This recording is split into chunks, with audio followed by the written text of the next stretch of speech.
What's going on, Bulls Nation? Welcome into the CHGO Bulls podcast. Coming to you live on this Monday, August 19th.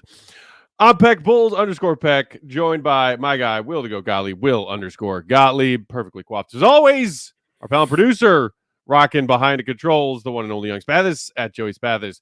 Big Dave is off this week, taking some of that late off-season time off that we all need to do, like to do when the NBA world is pretty quiet. But have no fear, still a fun slate of shows ahead this week, including some guests later on this week. But first and foremost, Goat, how we doing, buddy? How was the weekend? Not as exciting as yours. You were on a canoe trip. You avoided a torrential downpour. What was going on with you this weekend? Yeah, annual canoe trip, 5th year that we've done it. Me and my friends down the Wisconsin River did a 18-mile stretch this weekend. Had a wonderful time.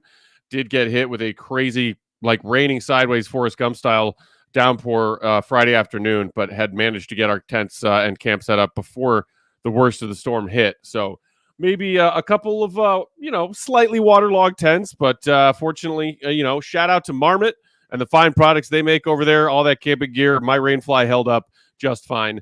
The clouds parted, crazy rainbow action, and then Saturday and Sunday were absolutely gorgeous. Saw some nature, put my phone in a dry bag, and didn't look at it for a whole weekend, which is always nice to do, especially when you're out there in nature. So wonderful weekend, but happy to be back.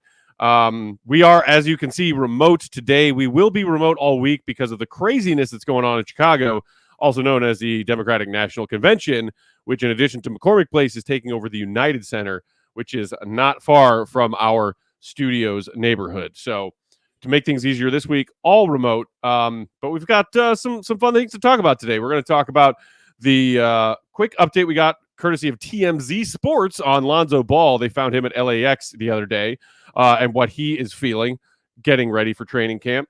Also, ESPN Plus released a new predictions survey from some of their NBA experts. The Bulls make some appearances, also don't make appearances in certain categories Bulls fans might be disappointed by. We've got to start with the breaking news, though, Goat, and I don't mean Kenny Lofton Jr., Gen Zebo. I am excited about that. We are going to talk about that. But the breaking news, when I was catching up with what I missed in the world of sports over the weekend, Joakim Noah and his wife are expecting another child. There is more Joakim about to be in the world, and I am so overjoyed by that news. I mean, he's just like living the absolute best life, not just his best life, but the best life. So we're very happy for him. It's also such an interesting contrast between who he was on the court versus who he is off the court. And yeah, I think that just makes both sides of it that much better because it's like so extreme how different he is. It really is. I mean, like crazy samurai warrior intensity on the court, and then he gets to retired life, and it's just like all like the pregnancy announcement photos that he and his wife Liz Ribeiro posted on social media is like them hugging under a waterfall in Hawaii, and you're like, wow, that looks pretty great. And like, yeah, the amount of the just intensity that he played with for like however long, where it was just 48 minutes. And that's how he was in practice. That's how he was preparing for games. So he really gets to just chill now. And I'm very happy for him. Happy for that. Indeed. Happy news in the world of Bulls Nation. Congrats to Joe and his better half. But yes, as I mentioned, there was some Bulls news that broke Friday morning, right as I was pushing off with my friends in some canoes. The Bulls, according to Shams Charania's report, signed free agent /center Kenny Lofton Jr. to a 1-year deal. Sources tell The Athletic. Lofton will compete for a roster spot in training camp. He's played 45 games across 2 NBA seasons. And I saw this news right before I put my phone away for the weekend and immediately threw this tweet in our Bulls Slack channel. So excited. Obviously, Go, you have been a big fan of Gen Zebo, as you dubbed him. Let's make sure that Go gets all the credit for that nickname if he sticks around with the Bulls. But what do you make of this signing, knowing that it's kind of just a training camp invitation, it sounds like, but knowing the Bulls do still have a third two-way roster spot open because they have Sanogo, they have DJ Stewart, who they brought on, but there is still one available, and 14 guaranteed contracts. But if the Bulls did want to free up a spot on the 15-man roster, but Tim's contract is only partially guaranteed by opening night.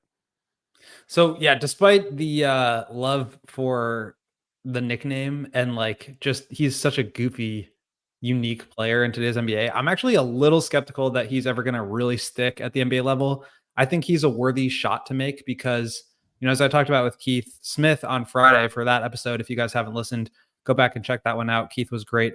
But it's just like he's bounced around a lot. I think this is going to be his fourth team in just a couple of seasons. He's never really stuck in the rotation at all. He's never really played a lot of minutes, except for last year. He played like 23 minutes a game with the Jazz, but only in 4 games. And that was at the end of the season when they were really, doing their best to preserve the, outcome of their draft pick. So definitely a worthy flyer on talent. He's a unique player and not really one that fits into like the modern NBA switchable shooting wings, 1 through 4, 1 through 5 defensive types of players.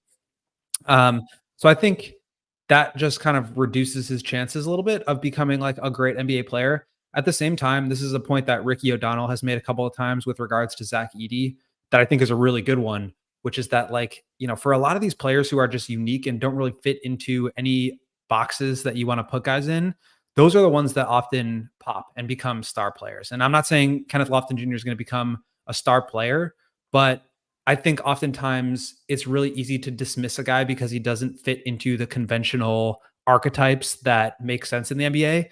But the ones who break out of that are typically the ones that become really good players. You think of, this small, undersized shooting guard who can fire it from anywhere, but not really a point guard, doesn't really, get to the rim a ton. All of a sudden, Steph Curry is the greatest shooter of all time. And, he completely warped defenses and changed the game.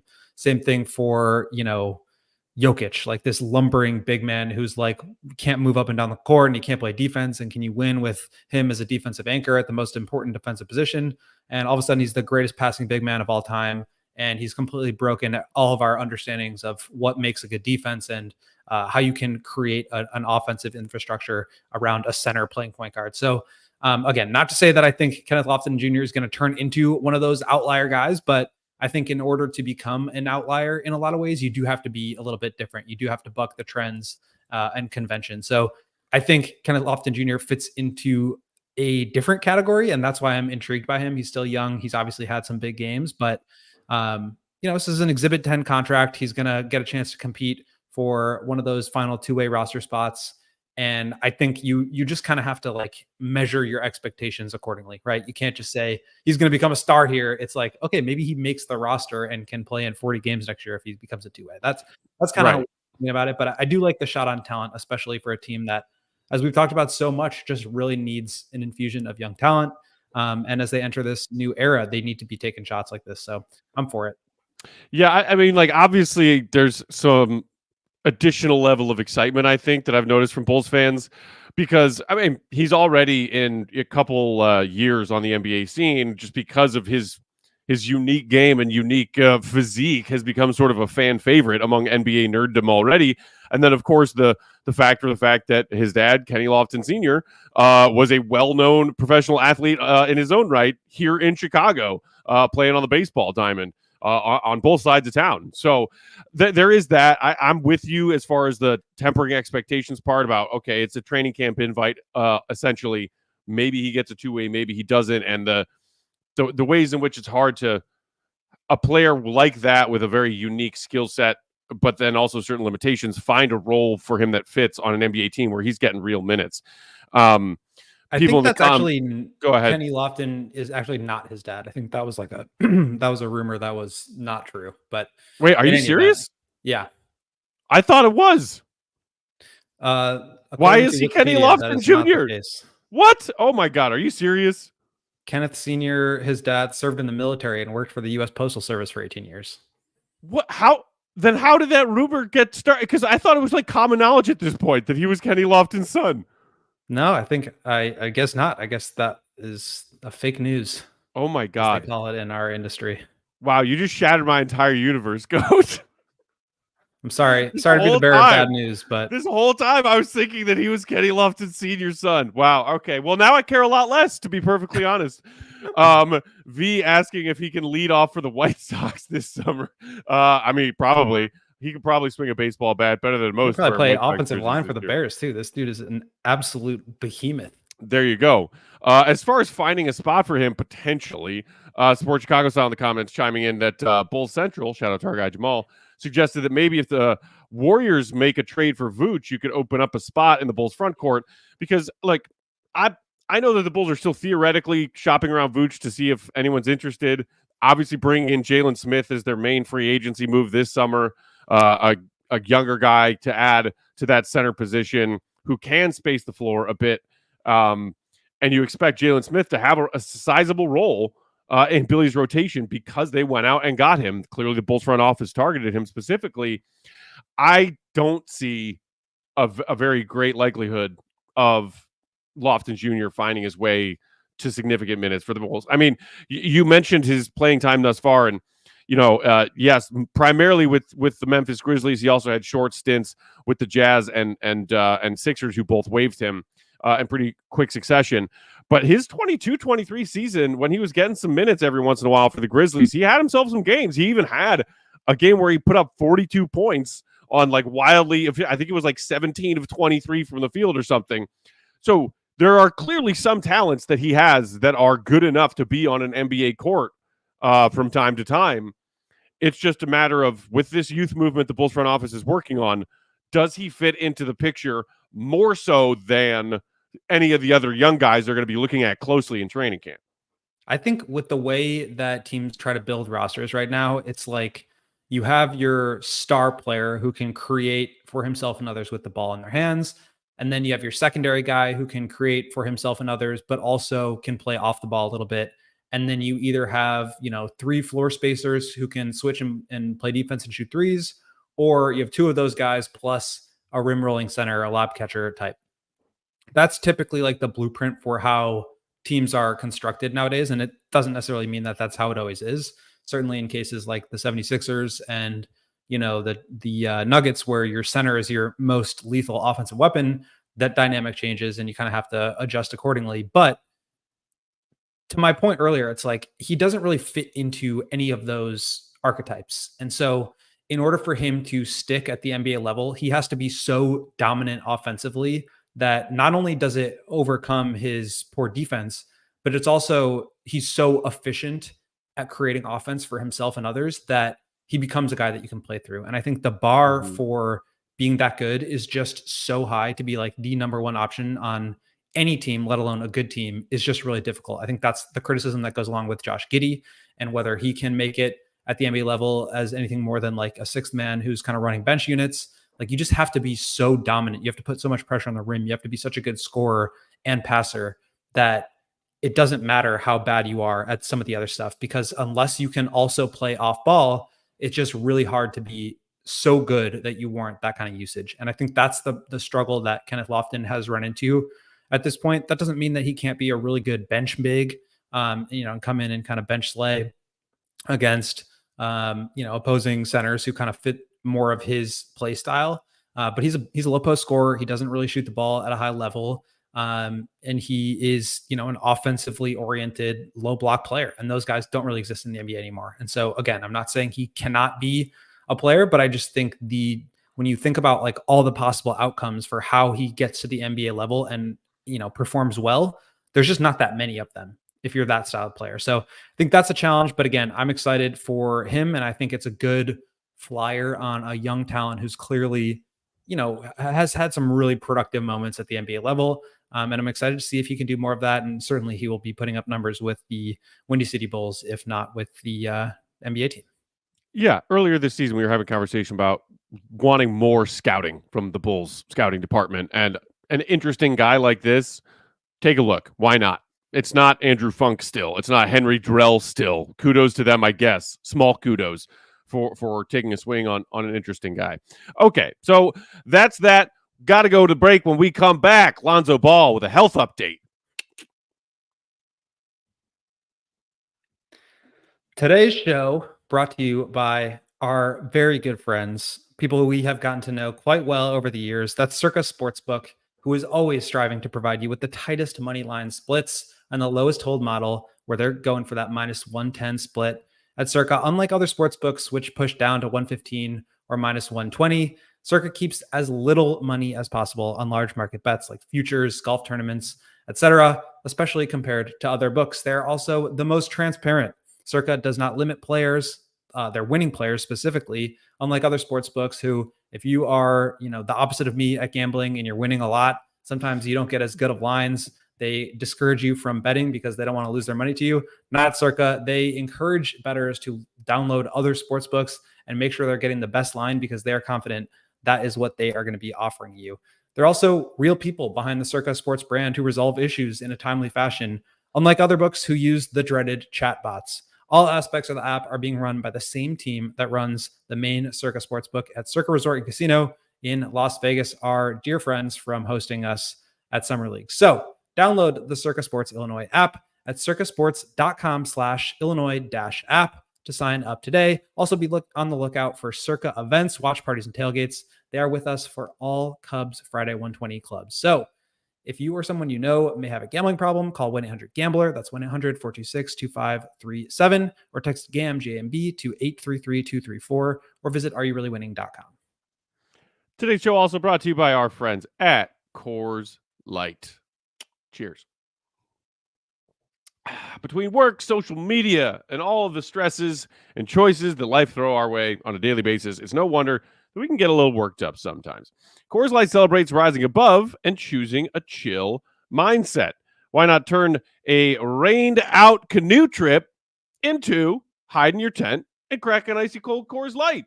Or after a tough loss, settle the score with an ice-cold peace offering. Make the choice to choose chill, then reach for a Coors Light. It's mountain cold refreshment. As I mentioned, I just got back from a lovely canoe trip over the weekend with some good friends, and I was choosing chill all weekend. And of course, that meant that after I chose to have a very chill weekend, I made sure that my cooler was filled to the brim with icy cold Coors Lights. When the mountains turn blue, you know it's as cold as the Rockies and ready to drink. It's cold lagered, cold filtered, and cold packaged for a smoother finish. When you embrace that chill mindset, it's a good time to choose chill and crack open a Coors Light. Crisp and refreshing as the Colorado Rockies themselves. Make the most of the times you choose chill by getting Coors Light delivered straight to your door with Instacart. Just go to CoorsLight.com/CHGO basketball. That's CoorsLight.com/CHGO basketball. Celebrate responsibly. Coors Brewing Company, Golden, Colorado. Okay, so next item on the agenda, as Sports Chicago Styles asking in the comments, why is Zoe flying commercial? So in case you missed it, there was a TMZ Sports report that came out recently with a video included of one of their paparazzi reporter, whatever you call the people who work for TMZ, who tracked down Lonzo Ball at LAX airport the other day and got a few, albeit, concise answers from him about how he's doing in his rehab following his most recent knee surgery. And we've heard throughout the offseason that things have been going well from Lonzo or from other members of the Bulls staff who expect him to be available, who expect him to be participating fully in training camp. We just learned, I think, early on last week that he is confirmed to be playing 5-on-5 scrimmage basketball, including full contact. And there have been videos surfacing around various social media platforms that prove that fact that we have all seen. So his quick, 1 or 2 word answers that he got or that he gave to TMZ is that his recovery is, quote, going well. And when asked what NBA fans and Bulls fans can expect to see from him this upcoming season, he said, quote, "Me back on the court. That's all I want to do." Now, you wrote a great column recently comparing the Lonzo Ball effect and what Lonzo Ball provided for the Bulls in that tragically short half a season when he came on board, and potentially Giddey being a Lonzo Ball light kind of replacement. Woj even mentioning that when he first reported the Caruso for Giddey trade, and that's how the Bulls front office is viewing Josh Giddey. But now we have this weird situation where if things continue to go well in Lonzo's recovery, Giddey is here to be his replacement, but Lonzo's still here, and wondering about minutes restrictions, wondering about how much Lonzo feels like he is ready to play on a nightly basis, and what Billy Donovan wants to do about it. I think that it's just going to be a fascinating thing. I mean, basically, Mark Eversley told us when we were in Las Vegas, like, we expect Lonzo to be back in training camp, but beyond that, we just don't know. And I think that's the right approach. It's like he's been out for, it will have been 1,000 days, 998 days since he played his last basketball game, if he is available to be on the court for the start of the NBA season. So 1,000 days. I mean, he just, like, you cannot bank on anything with him. And I think it would be a great feel good story. It would be, exciting to get him back on the court, and it would be like, just a nice story to cover. But I don't think that necessarily means that you can expect him to turn back into a 34-minute a night guy who's giving you, 14 points, 5 rebounds, 5 assists, 2 steals, and a block. Like, that's just unrealistic expectations. And not saying anybody feels that way, but I think if he ever is able to get back to that, which was, the best basketball of his career, it would be a miracle, because people don't recover from, 2, 3, surgeries in a row like this, and being out for 2 straight seasons, 2.5. So all that to say, like, I'm very much tempering my expectations. It will be great to see him back on the court. And I think one of the things that I tried to write about in this was that, like, I don't view Josh Giddey as a Lonzo replacement. I think thinking about it that way is kind of flawed logic, because, like, he's been gone for 2.5 years. I mean, how can you be trying to replace him still? I just don't think that recipe is going to work anymore, especially with the rest of the team around him changing so much. So I don't think that's the best way to do it. I actually think Lonzo and Josh Giddey would be a great combination, because they really complement each other. The areas where I think they are similar is obviously like the transition and the passing. But Lonzo is very much like not a guy who could put pressure on the rim, similar to Giddey. Not a guy who was giving you any scoring, but he was a ball mover. He did not stop the ball. He would get shots up at volume, at high percentage. Giddey doesn't do that. He, the ball does stick with him at times. I think he's a good passer and a good playmaker, but he's not like making really snappy decisions to keep the defense on tilt. I think he's a good creative playmaker when he has the ball in his hands and he can survey. But what made Lonzo so special was like DeRozan, Levine, Vooch drawing 2 to the basketball, kicking it out to Lonzo, where he would either shoot 7.5 threes a game at 43%, or keep the ball moving and keep the advantage alive. And I just don't think we haven't seen that from Giddey. Not to say he can't do it, but that's just not who he is, has been to this point in his career. So I think they'd complement each other well, because Lonzo is a great defensive player and Giddey is not. He's a great shooter and Giddey is not. He can play off of guys, and that's what made him so special. But Giddey, I think, is going to need the ball in his hands a lot. And so, going back to Lonzo's role with this team, I don't know what you would think about this, Matt, but like, I do not see him starting. I do not see him playing more than like 15, 20 minutes a game at the very most. Certainly at the start of the season. I'm curious to hear what the Bulls have to say about it, but there's no way we go into the season and he's playing big minutes. I cannot see them, not being super careful with where he is. And that's part of it too, is like the production's not going to be there because the minutes aren't going to be there. And so I just think we need to be careful about that. But at the same time, he was such a special, connective piece, complimentary player, where he was defending at the highest level, where he was shooting threes at the highest level, where he was keeping the ball moving. And that was stuff that this Bulls team just could not survive without. So definitely not to take away from it, but I'm hesitant that we're going to see that again, because of just the incredible amount that he's had to go through over these past 2.5 years. Yeah, I mean, I think I am more optimistic now than I have ever been in the long saga of Lonzo's injuries and multiple surgeries that we will see him on the court this upcoming season. And like, unless there is a setback, and of course we know that that's possible because there's been dozens of them over the course of these, 3 years nearly. DeBears 1920 in the comments saying, "I'll believe it when I see it." I'll believe it when I see it is kind of how I feel about Bulls fans who think that Lonzo is going to have a big role again on this team, as you were just kind of articulating. Like, I do believe now, after having not believed it for months and years recently, that we might actually see Lonzo on the court. I do not believe he's going to be out there playing every game and playing heavy minutes. And even as some Bulls fans are thinking, starting, as a member of the starting 5. I do not think those things are likely. And, I also I think you're right in that he could pair well with Giddey. The other thing, and Matty Legend in the comments saying, I just hope Lonzo can be a decent shooter off the bench at the very least. That's what I'm thinking about as far as if Lonzo is healthy enough to play and does play this season, the ideal role for him could very well be being a veteran glue guy for a bench unit that could have a lot of young players in it, and not necessarily worrying about, is Lonzo healthy enough? Does he have the conditioning to start and play heavy minutes? But if he can give you some decent minutes, one stint each half off the bench, where he can kind of be a veteran leader vocally and anchor defensively for a young unit that might, a young second unit that will feature some combination of the rookie Modest Buzelas, Julian Phillips, Dalen Terry, some of these other young pieces, where you're probably going to want some sort of veteran presence in there. Absolutely. I think, when you're listing off those guys, it's still, the issue is none of them are really good at putting pressure on the rim. And so I think the Bulls are going to need to, and they don't really have anybody in the starting lineup that can do that reliably either. I mean, Zach, if he gets back to that point, and Kobe has done it to a certain degree, but like, that's the biggest thing that this team is missing. And it's, I think, why we both expect them to take a big step back. But I mean, we've got people in the comments right now, Fish, Skokes, Strick, guys that have literally been watching us since day one of CHGO in March 2022. Lonzo Ball has not played since prior to that. I have been on the beat for 2.5 years, and I have never covered a game that Lonzo Ball has been in. You guys have been with us for the entire existence of CHGO, and obviously we thank you guys so much for that.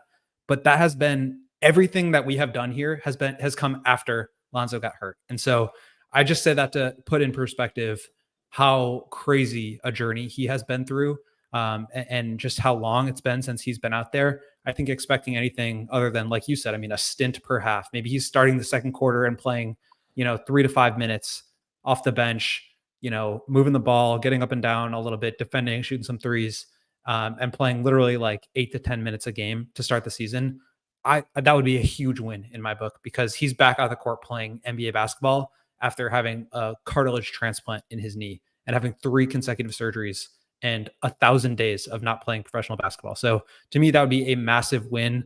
I still think that like there's stuff he can do because he's such a good shooter, because he's such a genius, just like his spatial awareness and his understanding of how defenses work and how to manipulate that. I think he can come out there and shoot threes and maybe defend a little bit and keep the ball moving, head-to-head passes, things like that. But I don't see him necessarily getting back to that level. And maybe he, comes back. He's still young. He's like 25, 26 years old. Maybe he's able to get to that point, but I think it's going to be a long road. It's not going to just be like he's back right away. And so we'll just have to get him, progressing. I think that's going to be the name of the game. It's just, day by day, continuing to get better and more healthy. Yeah. Our guy Fish in the comments saying it's got to be about ego. Lonzo has nothing to prove to anybody, including himself. I don't know if ego is the word I would choose, but I think it's very clear that Lonzo is a very determined individual, because maybe there are some professional athletes who, if they hit as many roadblocks and hurdles as Lonzo has faced in that timeline that you just laid out, and even having significant injuries earlier in his career before he came and joined the Bulls in the summer of 2021. He's had a lot of injury issues his entire career, even spanning back to his college days. And it takes a pretty hard-headed person to refuse to quit when your body keeps telling you that maybe you should quit and that maybe you're not healthy enough to be a professional athlete. I mean, like this, he just loves the game and he wants to be out there playing. I think that's really what it comes down to. I think, maybe pride more so than ego. Maybe it's a combination of the two, but also, yes, like he loves basketball clearly because he's worked as hard as he has his entire life, including his childhood and adolescence, to be an NBA player, to be a highly drafted NBA player, and a highly sought after NBA player despite these injuries. So he wants to get back out on the court. That's the thing. The answers were short when TMZ caught him at the airport the other day, but the answers were, I want to get back out there. That's what I want to prove to fans. I want to be out there playing. That's all I care about. So we'll see. Let's hope that we get more positive updates as training camp nears and training camp arrives. Okay, one more quick break. Then we're coming back to talk about ESPN Plus NBA predictions for the upcoming season. Today's show brought to you by our friends at who else? Shady Rays. Baby Joey never understood. Get ready for tailgating season with quality shades that are built to last. Our friends at Shady Rays have you covered with premium polarized shades that won't break the bank. Shady Rays is an independent sunglasses company offering a world-class product rated 5 stars by over 300,000 people. Their shades have durable frames and crystal clear optics, making them perfect for your indoor and outdoor advenciones. Shout out Big Dave. They have hundreds of options to choose from, so you're bound to find the perfect pair to match your style. Probably have a style in your favorite team's color. I was out on the canoes this weekend, and of course, not only was I fully stocked with icy cold Coors Lights, because you need that for a fun canoe weekend, of course, I brought 3, maybe 4 pairs of my Shady Rays, 2 for myself in case one spilled over the canoe and I lost it to the river. But it's okay because they've got their replacement plan. And if I had lost a pair, Shady Rays would have sent me a new pair to replace them just like that. And as I mentioned, they are polarized. So when you are enjoying that summer outdoor time, whatever your activities, they will keep you safe from the sun. And exclusively for our listeners, Shady Rays is giving away their best deal of the season. Head to shadyrays.com and use promo code CHGO for 35% off their premium polarized sunglasses. Try it by yourself! Try the shades at a rate of 5 stars by over 300,000 people. Shout out to our friends at Shady Rays. Today, I just mentioned, the diehard that have been with us since day one. And that is very similar to our friends at FOCO, who have just been with us forever, it seems like. And if you want to get fitted out in the freshest sports gear around, look no further than our friends at FOCO. They've got hoodies, shoes, signs, bobbleheads, and everything in betwixt. Shout out, Dave. Going to a basketball or hockey game, show off the love with their team branded friendship bracelets. Whether it's jackets, beachwear, or even overalls, there's something for fans for almost every occasion. Obviously, Bears season coming up, a couple more preseason games, and then they are going to be into the thick of it. They've got their Bears gear. They've got everything, including a bunch of stuff that we have on our set at our studios in the West Loop, set decorations that were donated by FOCO, a few awesome pieces. So go show them the same love that they've been showing us. Check out FOCO.com or click on the link in the description below for all non-presale items. Use the promo code CHGO10 for 10% off at FOCO.com. Okay, rolling right along. In case some of you missed it, or maybe you do not subscribe to the plus version of ESPN, where they have some of their great content covering the NBA, they're doing like a summer forecast series of articles and surveys and polls throughout the coming week. They have a season-long awards prediction one that's dropping tomorrow, but the first one that dropped today was just about bold predictions of various kinds of what's going to happen this season, with a kind of specific look at off-season moves that happened. And now that we know what these teams have done, what to expect. And there are some categories where the Bulls as a team, or the Bulls as individual players, make some appearances. And then there's one category that I'm curious to get Bulls fans' thoughts on, because I despite the youth movement, I think that some people see another big leap from Kobe White coming, and I'm not saying that it can't happen. But there was a category about who's going to be a first-time All-Star this season, and spoiler alert, Kobe ain't on it. But before we get to that, let's just go through some of these as they are in order on ESPN from their staff earlier today. First one being, which team will make a major leap this season, GOAT? Not a surprise to not see the Bulls on this list. The Memphis Grizzlies came in with the most votes, 42% of the first place votes. Obviously, with the return of John Morant, some of the other things that they have done this offseason, a lot of people expect the Grizzlies to be back in the mix, maybe even competing for a top 4 seed at first round home court in the Western playoffs, as stacked as it is. And Wemby and the Spurs getting the second most votes, 48 points to the 63-point vote total for the Grizzlies. Do you feel like the ESPN NBA expert panel pretty much drilled this one with who is likely to make the big jump this year?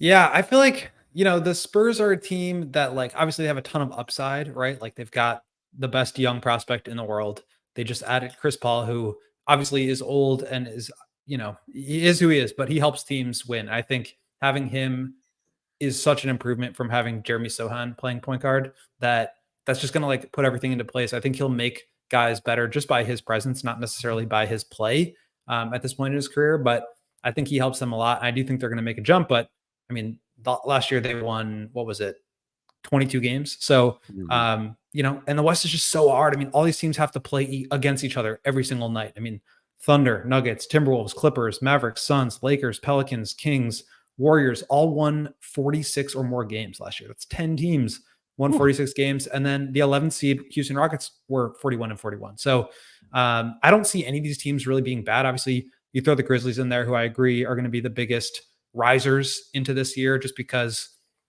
I mean, man, the health that they had last year was absolutely brutal. You trade for Marcus Smart, he barely plays. John Morant plays 9 games with the suspension and injuries. Desmond Bane misses a ton of time. Jaren Jackson's got to carry a ton of the load. And they won 51 games the year prior. So I think they're going to be back and better than ever. Certainly, they are missing Dylan Brooks, and he was a big part of their defensive infrastructure, but they get Vince Williams, who played really well last year, Gigi Jackson, Jake LaRavia, guys that are younger and that kind of had an opportunity to spread their wings a little bit last year. I think that will help them going into next season. And it just makes you think, like, there aren't that many teams that really took massive steps forward. I mean, the Warriors being number 3 on this list, I think they did improve, but I mean, they won 46 games last year, and it wouldn't like shock me if they won fewer than that next year, even though I think on paper they are a better team. So I think all these teams like marginally improved, but nobody really, took a step ahead of the pack, except for internal growth or like return from injuries, which is what the Spurs and the Grizzlies are in line for. So I don't know, maybe the Kings could be in there with DeRozan in the mix. They were tied for 7th with 6 points. Weird one, Brooklyn Nets, 5 points, improving. I mean, I think they're going to be the worst, if not second worst team in basketball. So that was a little bit weird, but overall, I think there's just not a lot of teams that you could point to and say, man, this team got a lot better. The one I think that was not super high up there that I do think still has a lot of room to grow is the Oklahoma City Thunder, because not only did they make some which huge is additions, crazy to say about a 1 seed. Yeah, they were the number 1 seed last year. They obviously get Caruso and Isaiah Hartenstein without really losing anyone except for Josh Giddey, who at this point was kind of holding them back. So I think they're going to get a lot better. But then also it's like Shea's 26. Jalen Williams is like 21, 22. Chet Holmgren, second year in the league. I mean, they just have, not only do they have a ton of talent, not only were they already really good, but they have room to grow internally, and they have an unlimited war chest to go out and get any player they want via trade. So I think there's a reason why people are talking about them as a title favorite. I think they can still get a lot better, even inside of that. Indeed. And you mentioned a couple of names for OKC just now that do make appearances in some of the individual player questions in this ESPN Plus poll that we will get to later on. So hold that thought. The next one up, however, as opposed to teams making the biggest jumps, is which teams will take a tumble this season. And they put these specific parameters on, as far as voting for which teams will take the biggest drop, thinking about not only uncertainty on the floor as far as player talent, roster overhaul from last season to this season, but also coaching staff changes and front office. So with that, and y'all know this is going to make me real happy, the Lakers came in with the most votes for who will have the biggest drop-off this season, getting 43% of the first place votes. The other team in LA, the Clippers, getting the second most votes at 25 points. And then just past that, you see the Bulls and their crazy games, never disappointing, always fun, always wild matchups. Atlanta Hawks tied for third most votes at 19 apiece. Other than both LA teams, I feel like the Bulls taking a tumble and getting votes to be taking a tumble is something that should be expected by Bulls fans, Goat. I mean, we got rid of our 2 best players. So I'm maybe, if anything, a little surprised they didn't get more votes, but it's also like, well, maybe they didn't get votes because it's not like they're going to tumble that far, because, they were a team that couldn't quite make it to 500 last season. Well, I do think their record is going to be worse than last year. I mean, without a doubt. But you look at the 2 conferences. I mean, it's like, okay, are the Celtics really going to take a big fall next year? No. They just won the championship and they brought everybody back. The Knicks, they just added Mikal Bridges. They're not going anywhere. The Bucks, like maybe an age-related decline, but you bring in Gary Trent, who I think is an upgrade over Malik Beasley, and that was really the only offseason move that happened on either end. Plus, you've got some decent young players. So I don't think they're going to be like much worse. I don't think they're necessarily in the same inner circle for title contention. Yeah. Bucks got votes for biggest jump and got votes for biggest drop off. So I think that's just people being confused about what they're going to be. And really, I think it's just health and age. But like the Cavs brought the team back, and I think they, made some good additions. And I like their draft pick, Jalen Tyson. The Magic bringing KCP, they're going to be better. Internal growth, and we're already a 47-win team. Pacers, full season with Siakam. Halliburton hopefully is healthy. I think they're going to be just as good, if not better. Sixers obviously got a lot better with Paul George coming in. The Heat, I think they probably didn't change much, but we're still like 46 wins last year. The Hawks traded DeJounte Murray. I guess that makes them worse, but like they were just pretty average. And I think actually Trae Young had his worst 2 seasons playing alongside Murray. The Nets, I think, are the team that gets I think they're going to bottom out intentionally, but also, you lose your best player. Raptors, I don't think they're going to be worse than last year. Hornets, I think they're going to be better. Wizards, I think they'll be about the same. Pistons, I think they'll be better. In the West, the Nuggets, you could say, dropped off, but they're still going to be up there with, top 4 seed in the Western Conference. The Clippers, I think, are going to fall a little bit. The Lakers, sure. There's just not a lot of teams that like really dramatically changed their standing in the league up or down. And I think the Bulls were one of the bigger bigger losers this year. So it makes sense to me that they would be up there. I don't really get the Hawks being in this mix. Definitely get the Lakers, Clippers, and Nuggets. But I think the Bulls are right there in terms of that company of just, them being bad. Now, the difference is those teams are worse off because they didn't do anything or they lost guys and they have title aspirations, but they're getting older and they didn't offset that with an infusion of young talent or cheaper talent. Right. The Bulls are actively trying to get worse here so that they can improve their future. And so I think this is a good place to be in for them, even though, as we've talked about a million times, it's not necessarily exactly how we would have gone about it. I do think they are on a better trajectory.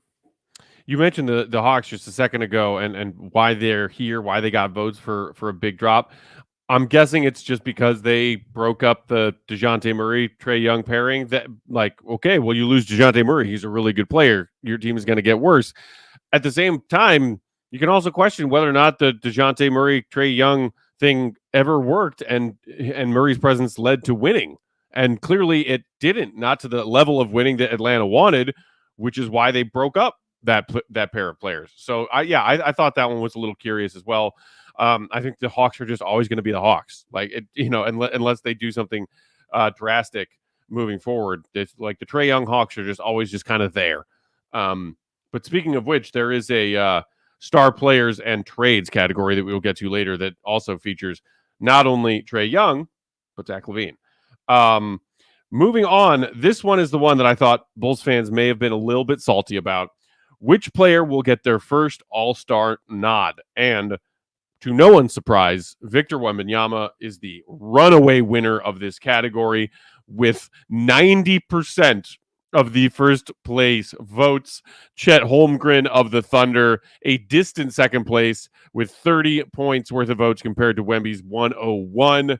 Some other solid candidates on this list. Mikal Bridges with his move over to the Knicks, getting significant recognition here. Jamal Murray, which I every time remember that he has not been an All-Star at any point. I'm like, wow, it's crazy that he hasn't been an All-Star, but he still is on that list.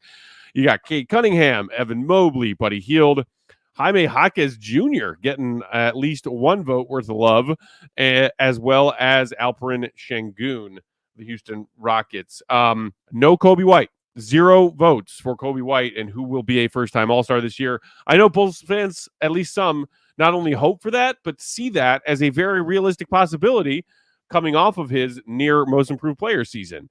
And I don't think it's necessarily crazy to want that and to hope and even feel that it's possible, GOAT, but and I'm not trying to raid on anybody's parade. I also when you just think about how hard it is to be an All-Star in this league.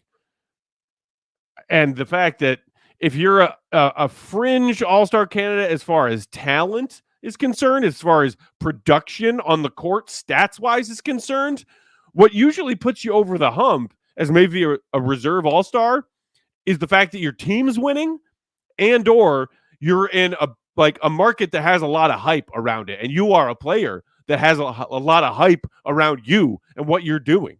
And I know that there are all those Kobe stands out there in Bulls Nation. I have become one. I was late to the party, but I love Kobe, and I'm rooting for him this season. But when I saw his name omitted from that list, I was like, yeah, checks out. And from my perspective, checks out. Yeah, I mean, I think some of these names just don't belong here. Like Mikal Bridges is going to a team where he's not going to have the same kind of usage. He's not going to be able to score as much. And, he's probably going to be like their third in line, I think, for all-star votes after, Brunson, obviously, and then any of like probably Randall, but like they've got a bunch of guys. Jamal Murray, I think, obviously is an all-star caliber player, but like he's not playing his best basketball. He was injured. He was terrible this year in the Olympics. He's getting older. I don't really see him like having a breakout. I mean, maybe he snaps out of it and gets back to that level, but I think the narrative of him getting an all-star and being of that level has kind of passed him by at this point. Buddy Hield, like, what is he doing on this list? That doesn't make any sense. Jaime Jaquez, fine, but like, I mean, he's not somebody I would think of as like a guy who's going to ascend to that level. I think he's really kind of a solid all around role player. Yeah, he's a Swiss Army knife player. You rarely see Swiss Army knife players get all-star appearances. Yeah, I think Wemby, Holmgren, Cade, Mobley, and Şengün make sense. Those are the guys that I think still have room to grow and improve. And I think that's really what you're looking at when you're thinking about this award is like, who's got a chance to be much better? Who's got a chance to gobble up more usage so that their numbers look a lot better? And I think Kobe has that chance. I also think that this year in a lot of ways is going to be a lot harder for him because he's going to be, the number one option that teams are looking to shut down. I think not having DeRozan next to him to be able to take pressure off of him is going to make things harder. I'm not saying that's making him worse or anything like that, but it's just, I think, going to impact him. He already played a career high in minutes last year. Like, I just don't see a lot of avenues for him to put up much bigger numbers. And that doesn't mean he's not getting better. But I think when we're talking about all-stars, that's really what you're talking about. It's like who's putting up big numbers on winning teams. And I don't think the Bulls are going to be a winning team. And I also don't think that Kobe's going to have a chance to like score 25 a night. If that's wrong, then great, because that means Kobe's playing out of his mind. But I just think that this year in some ways is going to be a little bit harder for him. And he may end up around the same level of production or maybe a little bit higher. But there's a lot of good guards in the East. And I think it's going to be tough for him to break through, especially if the team is not great. So I also wonder, like, what if Zach is just like back to who Zach is? Then is he the main guy on this team? And like, is he the one that's getting kind of all-star type buzz when that's who he was last time he was out there? So I just don't think, like, even though DeRozan is gone, I don't think this becomes like Kobe's team where he's getting 35% usage. I think he's going to be in a similar role. You bring in Josh Giddey, who's going to have the ball in his hands. You lose out on the opportunity to have somebody creating good offense for you. Again, I'm not saying Kobe's bad. I think he's really good. I think he has potential and I think he will improve, but I just don't know that he's going to put up like these massive numbers that are going to be impossible to turn down when the team is as bad as we expect it to be. Right. To that end, Fish and Old Man Memes kind of agreeing in the comments. Fish saying Kobe is in Zach's past world now. Won't get an all-star nod even if he goes crazy because of the losses. And we see, and it took a damn impressive statistical season from Zach to finally get that in 2021, his first all-star appearance when the Bulls were a middling team. They made the Vooch trade midseason, but still weren't very good. Like that was his almost 50-40-90 season where he put up 25, 5, and 5. That is an all-star season. And he got there despite being on a bad team. Old Man Meme saying 100% because of how the team was expected to be, but let's let this fuel Kobe, if that is the case and he gets shut out of all-star consideration. Okay, so moving on to the next one. Which star will make the biggest impact on their new team? And the list of players that got votes for this category was pretty short. 6 players collectively received all the votes. Paul George going to the Sixers, as most would expect, comes in first with 68 points. Bridges going to the Knicks gets 40. And then you see in third and fourth most voting received very familiar names. Caruso going to the Thunder and DeMar going to the Kings. CP3 in San Antonio and Klay Thompson in Dallas also receiving votes. What do you make of this list, Goat, with Caruso and DeMar from a national NBA perspective, seen as players who are going to solidly impact their new teams this season? It just shows me that there weren't a lot of guys change teams this year because Obviously, Paul George is going to be great on the 76ers. He slides right in. Mikal Bridges, I think, is going to be great. But again, I think his production in terms of stats is going to go down. There just weren't a lot of guys that like change teams that are going to be really impactful on that side of the court. So Caruso and DeRozan, I think, are great. Obviously, like we've been talking about how great they are for the last 3 years. I think DeRozan's going to be an interesting fit just with the amount of scoring that the Kings already have. But I think he brings this sort of steadiness that they don't have that can, I think, really improve their style of play when things aren't falling or when the shots aren't going in or when they're taking a lot of threes and it's not working or they're giving up a bunch of points on that end. I think he provides a steadiness that they're really going to benefit from. And then Caruso, the one question I have about him is like, how many minutes is he going to play? Because last year he was up at around 28, I believe, which is a ton. It was more than the Bulls wanted to play him last year, but they just needed to rely so heavily on him because he was that good. With the Thunder, they've got Lou Dort, they've got Cason Wallace, they've got obviously Jalen Williams and Shai Gilgeous-Alexander. They've got a ton of good defensive backcourt players. And obviously, like Caruso is as good, if not better, than any of those guys. But I also think that they are playing the long game here. They're thinking about how can we win a championship, not how can we get the most out of one of our role players during the regular season. So I think he's going to play fewer minutes. I think it's going to be in the like 22 to 24 minute range. I think his like production in terms of stats is going to go down. But I think come playoff time, he's going to be playing a big role. He's going to be knocking down threes. He's going to be turning guys off defensively. And I think he's going to help get them to the highest level. But I just don't think that that's necessarily going to turn out in the way that it has with regards to like points and stats and things like that. Yeah, no, I think that makes sense. And, obviously the DeMar one, it's, people are wondering if that Kings team that finally broke that franchise's playoff drought streak of so many years, and that kind of had a little bit of a fallback to earth season this past year. What do you need to add to help out De'Aaron Fox and the rest of that crew over there, and bringing in a vet like DeMar, who like gets buckets and especially gets buckets in the fourth quarter. He absolutely could have an impact to bring them back into the playoff picture in the West. Okay, and the last category in this ESPN Plus survey, the next star to request a trade will be ... No surprise here. Tied for first among vote getters with Brandon Ingram of the Pelicans, it is our very own Zach LaVine. They each received 5 votes.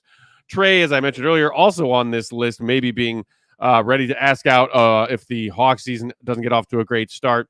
Jimmy Buckets, who I've seen people talking about in the comments, and maybe the Heat pivoting towards a tank for Flag because Riley always seems to have a plan up his sleeve. Kevin Durant and Darius Garland also receiving votes. Man, it'd be nuts if KD asks out of Phoenix after the various moves that he's done over the last couple of years and all of the expectations that were put on that Suns team when he joined forces with Booker, and then they add in Bradley Beal.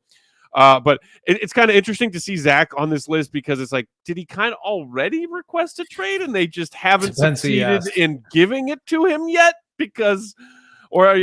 Most likely to request a trade again, because that's kind of how it feels like with Zach right now. Most likely to express a willingness to work with his team right, to find a new destination. Right. What are the semantics here? Zach is not asking for another trade. Everybody in the league knows Zach wants to be traded. Everybody in the league knows the Bulls want to trade Zach.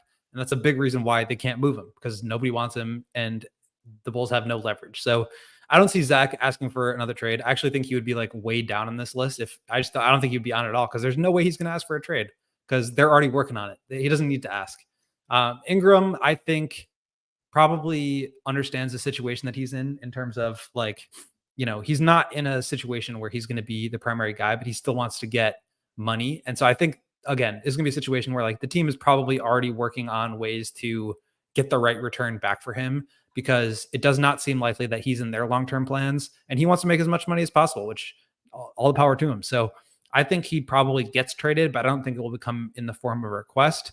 Trey, Jimmy, KD, Garland, I think those are all guys that, probably are higher on this list, but I got one for you. What about Giannis? I think Giannis could be nearing trade request territory because the Bucks have 0 assets to try to improve this team. Brook Lopez is in his final year of his contract. He's getting older. Chris Middleton just had 2 ankle surgeries. I just can't imagine a world where he's like, I mean, he's getting older too. But even on top of that, I think it's going to be hard for him to reach a level that he needed to in order to get to championship contention. Dame is on the wrong side of 30. I feel like Giannis has given everything to that Bucks organization, and at a certain point, he wants to win more than anything else. And so, I don't think he wants to do it. But like, if they lose again in the first round, or if they are under, if they're around 500 or something halfway through the season, it would not totally stun me, because this situation, I think it's clear to us, and it usually takes a longer time for it to become clear to the player or the people inside that this is not working anymore. And, he's 30 years old, 29 years old. Like he wants to win as many championships as possible. And so it would not surprise me if at some point he asked for a trade. Maybe not this year, but I think we are getting scarily close to that if you're a Milwaukee Bucks fan. Go, you ought to know it's so dangerous to even without attaching his name to, hey, Giannis is maybe going to request a trade, Bulls. You know that's where Bulls fans' brains just went when you said that. That's a dangerous game to play. When's the last time the Bulls made a trade? Hey, Caruso for Giddey. Very recently. Just saying, they're not really a big trade team. No, I know. But I mean, it is interesting because you can counter that argument by saying, well, the Bucks have done everything that they can possibly do to keep Giannis happy. They go out and get him a quality, defensive ace who doesn't need the ball but can help run the offense in Drew Holiday that leads to them finally winning a chip with Giannis as their best player. That's a few years back now, but not that far back. Then it's like, okay, well, some of the players, and maybe Giannis at the forefront, despite their great start last season, they're not a big fan of Adrian Griffin. So they fire a coach midseason who's like in first or second place at the time, and they bring in Doc Rivers. Then it's like, okay, I need other star talent to play with me because of some of the injuries and the departures of other key pieces of that championship team. I want Dame Lillard. They went out and got Dame Lillard. They made it happen. They've done everything they possibly can to keep Giannis happy and prove to him that they are all about continuing to compete for championships during his prime window of age. And yet, I also don't think it's crazy that you just said he might say, this isn't good enough. I want to win, and we're not winning here. I brought Milwaukee a championship, and I appreciate everything they did for me, but time to move on. I'm going to look elsewhere. If that does happen, ain't no way he's coming to Chicago. Yeah, ain't no way. You know where he's going? Oklahoma City, because they're the only team that has everything and more to trade for him. Maybe the Jazz, but like that doesn't really make sense with who's on their roster right now. Yeah. I mean, it's a fascinating hypothetical because if Giannis requests a trade, I feel like it would be earth-shattering NBA news more so than like any of the other mega stars in the league who have done that recently, because most of the recent mega stars who have requested trades, it wasn't the first time in their career that they've done it. Like KD, repeat trade request. Harden, repeat trade request. Like it happens a lot. Which, will Zach LaVine add himself to that list by coming out with some sort of new soundbite that is essentially sounding like requesting a trade again after not officially requesting one last season, but kind of requesting one last season? Willing to work with you to find me a trade. We'll see. So some interesting categories of those polls. As I mentioned, ESPN Plus doing a whole summer forecast series that's coming out throughout the week. They're doing season award predictions tomorrow, so we'll probably touch on that on tomorrow's show. In the meantime, you can follow Will the Goat, Will_Gottlieb. I am at Bulls_Peck. We are CHGO_Bulls. As he said, if you didn't catch last Friday's episode with the great capologist Keith Smith, go give that a watch and or listen wherever you are. Make sure you like this video if you're tuning in on YouTube. Make sure you also subscribe to the CHGO Sports YouTube channel. Rate and subscribe if you are a pod listener. Appreciate you as well. Also, quick shout out. The news is out there.